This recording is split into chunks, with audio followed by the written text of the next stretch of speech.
નમસ્કાર, આપ જોઈ રહ્યા છો નેશન પ્લસ ન્યૂઝ. હું છું આપની સાથે હિરલ પંડ્યા.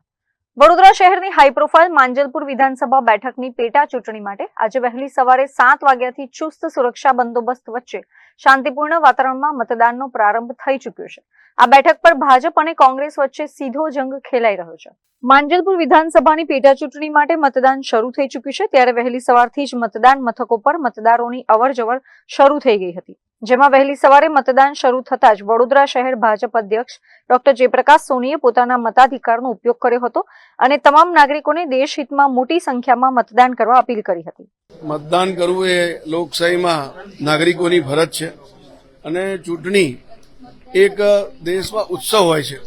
આ પર્વને આપણે વધાવી લઈએ, ઉત્સાહભેર પરિવાર સાથે, સોસાયટીના સભ્યો સાથે આપણે સામૂહિક મતદાન કરીએ, મોટા પ્રમાણમાં મતદાન કરીએ, રાષ્ટ્રહિતમાં મતદાન કરીએ, ભાજપાને સમર્થન આપીએ, વિકાસને સમર્થન આપીએ. અત્રે ઉલ્લેખનીય છે કે માંજલપુર વિધાનસભા બેઠક પર પેટા ચૂંટણી માટે 62 જેટલા સ્થળો પર 260 મતદાન મથકો તૈયાર કરવામાં આવ્યા છે, જ્યાં કુલ 2,19,000 થી વધુ મતદારો પોતાના મતાધિકારનો ઉપયોગ કરશે, જેમાં 1,11,000 થી વધુ પુરુષ અને 1,07,000 થી વધુ મહિલા મતદારોનો સમાવેશ થાય છે.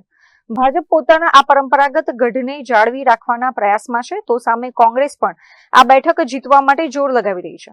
વરસાદની આગાહી વચ્ચે પણ વધુમાં વધુ મતદાન થાય તે માટે શેડ, પીવાનું પાણી, વીજળી અને શૌચાલય જેવી સુવિધાઓ પૂરી પાડવામાં આવી રહી છે.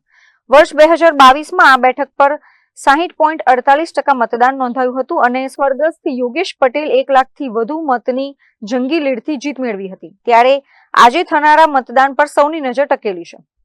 કેમેરામેન નવનીત પરમાર સાથે Chirag Patel, Nation Plus News, Vadodara. સમાચારોના સતત અપડેટ મેળવવા માટે અમારી નેશન પ્લસ ન્યૂઝની યુટ્યુબ ચેનલને સબસ્ક્રાઇબ કરો, બેલ આઇકન દબાવો અને જોડાયેલા રહો ફેસબુક, ઇન્સ્ટાગ્રામ અને ટ્વિટર પર.